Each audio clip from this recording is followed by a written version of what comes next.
You ever heard that term, mind the business that pays you? You ever heard people just say, stay out of other people's concerns, stay out of other people's business, because you never know what could come out of there. You getting involved with somebody else's crap. Case in point, Mayor Adams in New York City. We find out why Governor Greg Abbott starts sending a bunch of migrants to New York City. He went to New York City, we're talking about Greg Abbott, and thoroughly explained at a meeting he was having in Manhattan why all of a sudden he just starts sending a bunch of migrants over there. Let's go ahead and roll that. Greg Abbott in Manhattan for a Republican gala Thursday night. When we began the busing operation, it was going to one location. It was there on purpose. Because remember, up to this time, neither Joe Biden nor the border czar had actually been to the border to see the chaos they had caused. Abbott, whose name has been floated as a possible VP pick in the upcoming presidential election, wasted no time talking about the influx of migrants entering the country. We were sending them only to Washington, D.C. And quite literally out of nowhere, Mayor Adams starts criticizing me for sending them to New York City. So after a while, I figured, gosh, if I'm going to get the criticism, I'm going to get the credit. According to Texas state data, officials have transported over 105,000 migrants to sanctuary cities since August of 2022, including 39,000 migrants who were bused to New York. That's over 20% of how many migrants have arrived in New York City since last spring. I'm going to offer him a stay in one of the Hercs so he can see what he has created and understand how we are treating people with the dignity and respect that he should have shown. Sarcastic, welcoming words from Mayor Eric Adams earlier Thursday. He has publicly blamed Governor Abbott for pawning off the migrant crisis to other cities. Now, at this point, we all got to laugh at Mayor Adams. We got to laugh at you. So you basically talked up the migrant crisis, at least some of it that came from Texas. But, you know, you wasn't talking about your boy Biden flying in migrants, as we covered here on this podcast, to your city. But you got involved with something that had nothing to do with you originally. You sitting up there, sticking your neck out for your Democrat friends. How many times have black people done this? Just in general. You sit up here, you're trying to stick your neck out for the Democrats, and what happened? You get caught up in some mess, and none of your Democrat friends come to save you. How many times have Mayor Adams went to D.C. and asking Biden and the federal government to give him money for migrants? And every time they send his behind right back to New York City with no money. Now, all the people in New York right now that you're mad about migrants being in your city, you're mad about the hotels, how they ruin all that. You're mad about the crime. You're mad about all the money they're giving them. Maybe you should be talking to Mayor Adams right now and say, bro, you sit up here and caused this mess by your mouth. We had enough for you to do in New York to handle. We didn't need you to come get involved with Governor Abbott that wasn't messing with us like that. You talked that up. Just like Chicago. They were another one. They talked up migrants too. That's how he started sending them over there. When he was originally, when Lori Lightfoot was in, right toward the end of her administration, she was saying about, oh, yeah, we're a sanctuary city. We'll take them in. He said, OK, well, cool. I'll start sending you some migrants and you can go ahead and start taking care of them. Y'all mayors, especially, I'm talking about definitely the black ones. Y'all mayors ran off at your mouth. You know, notice Denver, they getting migrants, but not a whole lot. Why? Because that mayor in Denver didn't run off at his mouth. You notice in Boston, they're getting a few migrants, but they're not getting like what Chicago and New York was getting, because Mayor Wu wasn't really run off at her mouth too much about sanctuary city and all that, even though she responded the exact same way. See, in this upcoming election, with these policies that's by the Democrat Party, you talking about you can't afford rent, you can't afford, the cost of living is high, food, gas, etc. Then a little bit that's maybe could be available is being taken away from you and given to migrants by your Democrat politicians. And there's nothing any of you could say to me to defend that, because you know that is true. It's 100% true. Now, Trump has said on his first day, he gonna start getting them on out of here. That sounds very good to people that say, I want my resources back. you can't get your resources back and be a sanctuary city. Because this is what I say about sanctuary cities. There's no such thing as a sanctuary city for Black Americans. Where can we go where a city will say, if the federal government is looking for any Black American, we're not going to help them, we're not going to assist them?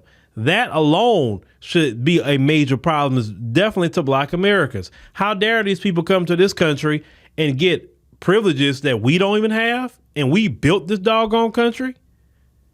We're sitting up here talking about we need reparations in the form of cash payments. And you mean to tell me these Democrats who don't support reparations, because they don't, have no problem giving a bunch of money to migrants? No, Black Americans should be extremely outraged by this. And in the next election, Black Americans need to mobilize, all get registered to vote, and get policies put in to get this done with. And I don't care what you say, you can get mad, you can get in your feelings, but only Trump is the only one that's going to handle that. You know that. If you put Biden behind back in there, he going to pad another 7 million people on top of you. And I don't know if you know this or not, but they say somebody, they think in China, but they don't know, is building a bridge in the Darien Strait, and that bridge will help the migrants get across up here a lot faster. We don't know if Biden is assisting with some of that payment. We don't know. Through an NGO, we don't know, right? But you go ahead and put Biden back in there. You emotional. I'm only talking to my community. I don't deal with other communities because, I'm only talking to mine. You go over there and put that man back in office, you hear? I don't care how much so-called student loan debt he tries to forgive. That student loan debt that he's so-called trying to forgive will be nothing compared to what he's going to bring in the next 4 years in this country. Listen, the American taxpayer cannot take care of the world. Sorry. We don't make enough money for that. How is it that with Black Americans, y'all like to say, especially the folks, I'm talking to you now, you always want to tell Black Americans pull themselves up by their bootstraps when you never really did it. But you want to tell us to pull ourselves by our bootstraps. But these other people come in here and they're just giving resources. You're not outraged. You're not saying nothing. You're not doing whatever. You're complaining, yes, but you're not really making your politicians stop this now. You're not doing it. And it's hurting Black America for sure. So what are we going to do about it? Some of you tell me and write me, Phil, I just can't vote for Trump. I can't do that or whatever. Look, when it comes to this migrant crisis, I'm with Trump 100%. I'm with him. I'm with him because he has a track record of handling it. That's the thing. If he didn't have a track record, then I was like, I don't know about, what he going to do. I don't know. But Trump has proven that he will deal with that issue, right? Biden has proven that he believes in open borders. Prime example. So American citizens fly back into this country. You can watch all the videos on YouTube if you want to. And they're questioned up and down when they come back. What were you doing in this country? What were you doing? What'd you buy? Who you visit? Like questioning American citizens coming back into our own country that we're citizens of. Okay? Every time I've came back, I've been asked questions. Oh, okay, you went over here. Okay, what y'all do? Y'all vacation? Will y'all spend time over here? Did it? You know what I'm saying? Now, I don't get questioned as much because I have the global entry card, but I'm still questioned. When I come back into the United States, they got the dog going around. Last time I went to Kenya, I came back, we landed at JFK. They had the little beagle running around sniffing everybody's luggage, making you feel like you're a freaking criminal. Like, I'm not no freaking criminal. Why you got the dog sniffing around all over the place? But these people come across the border, where the dog at? Where the little beagle at sniffing for drugs? Where's all the questions? Asking them where they at, who they affiliated with. Where's the questions? So we got an open border, nobody checked. But yeah, when American citizens come back into this country, we're questioned by customs, TSA, and everybody else when we come through. When we fly domestically, we're checked, our bags are checked, we screened, everything is checked with us. But these people could come across and nobody's checking them. How we as American citizens are not saying nothing about this? And you mean to tell me you want 7 million more migrants? Because that's what's going to show up. Maybe 10 million more. Giving that man another 4 years, it ain't no way in God's green earth that I could sleep at night knowing that I went and sat up there and voted for Biden when I know good well Biden is going to stack a bunch of migrants onto, and let's call it what it is. Realistically, I personally don't have no dog in the fight. Let me tell you why personally. I'm in Texas. Greg Abbott is not dropping them off all over the place here. He's sending them over there with them other cities. But I do have a dog in the fight because I think about my community. That's why I have a dog in the fight. That's why I'm saying something. Because we supposed to, on our platforms, talk and speak up for the community. I may not be the guy you wanted, and I may not be the guy you chosen, but I'm the guy that's here. And if you want another 7 to 10 million migrants, go vote Biden. Go ahead. It is your choice. I'm not telling you you can't do anything. It's when you register to vote, you have a right to vote for whoever you would like to vote for. But when it comes to these migrants and what's going on with that situation, you already know who's going to handle that problem. You already know. It's not even nothing for me to be arguing about. Y'all still have black folks coming over here in this comment section telling me about Trump this, Trump that, Trump ain't it or whatever. Well, migrants is it? I'm trying to figure that part out. So because of your little personal feelings about Trump, you want to take on 7 to 10 million more people. Because of your little personal feelings about that man that now one of us going to probably meet, now one of us going to talk to, for the most part, we probably won't. You got all this personal feelings about that dude. But while you will sit up here and co-sign a guy who put 7 million people on top of you, that's a guy you want to co-sign. Because, oh, Trump this and Trump that, and oh my God, Trump, no, Phil, that ain't it. You know, y'all love to say that thing. Yeah, y'all keep repeating it. It ain't it, Phil. Trump ain't it. He ain't it. He ain't it. But yet Biden is. Biden is. See, one thing about some of y'all black folk, I'm going to say about y'all. Some of you are either militant Democrats or complaining Democrats.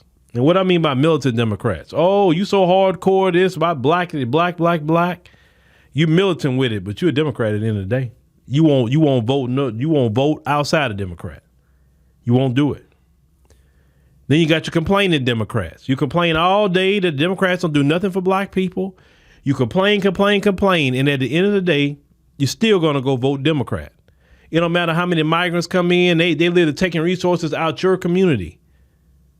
You're paying for the migrants. You're going to complain about it? Well, Phil, yeah, I know it's messed up what he's doing with the migrants, but Trump ain't it. So I'm not going to go vote for him, Phil. Oh, no. Oh, no. Oh, let me guess. What's the next thing? Trump or the Republicans must be paying you. If they paying me, then I'm missing out on my check. I'm missing out if they're paying me. No, I'm using common sense. And I know common sense isn't so common, unfortunately, in America. I know. Trust me, I know. Give me someone that got a lot of common sense and street smarts. I'll take them any day of the week. Now, some of these so-called educated people, I'll take them any day of the week. But people like Eric Adams and people like Brandon Johnson out there in Chicago, They run off their mouth. Brandon Johnson said, we could take in 700 more thousand migrants. Really? I'm pretty sure the residents of Chicago don't think so. But yet this guy come out and said that. People in Chicago should be outraged that he said that. 700,000 more people? No. You're not taking care of the ones you got. Where the money coming from, Brandon Johnson? It's coming out the back pockets of Chicago taxpayers. It's not coming out your back pocket. Y'all better really think in this next election what y'all gonna do. Now, if you choose the couch, that's your business.